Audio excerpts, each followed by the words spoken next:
ఇసుక మాఫియాపై కొత్త పాలసీని ప్రకటించింది స్టేట్ సర్కార్. భూగర్భ జలాలకు ఆటంకం కలగకుండా చర్యలకు శ్రీకారం చుట్టింది. స్టేట్ మినరల్ డెవలప్మెంట్ కార్పొరేషన్ ద్వారా ఇసుక రీచ్లను వేలం వేయాలని డిసైడ్ అయింది.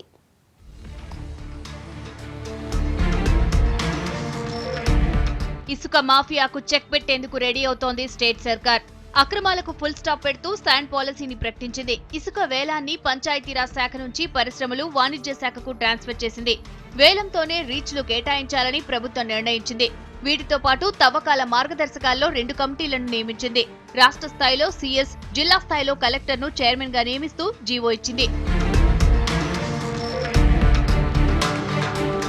మరోవైపు వాల్టా చట్టం పరిధిలో ఇసుక తవ్వకాలు జరపాలని నిర్ణయిస్తూ గైడ్ లైన్స్ రిలీజ్ చేసింది సర్కార్.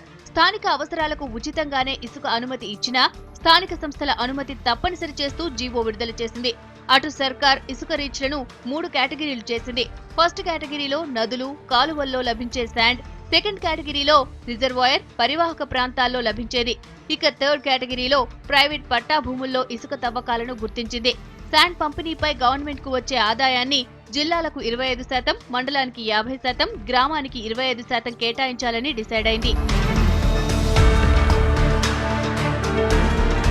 పేదల గృహ నిర్మాణం కోసం సరఫరా చేసే ఇసుక కేటాయింపుల్లో కలెక్టర్ అనుమతి మస్టుగా తీసుకోవాలని సూచించింది.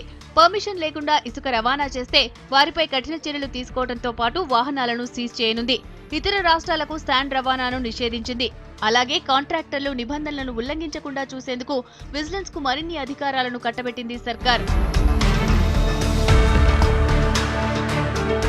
పర్యావరణానికి ఎలాంటి ఇబ్బంది లేకుండా సర్కార్ కొత్త పాలసీని పక్కాగా అమలు చేసేందుకు రెడీ అయింది మైనింగ్ డిపార్ట్మెంట్. అయితే ఇది ఫైల్స్ కే పరిమితం చేస్తారా లేక కరెక్ట్ గా అమలు చేస్తారా అన్నది అధికారుల పనితీరుపై ఆధారపడి ఉంటుంది.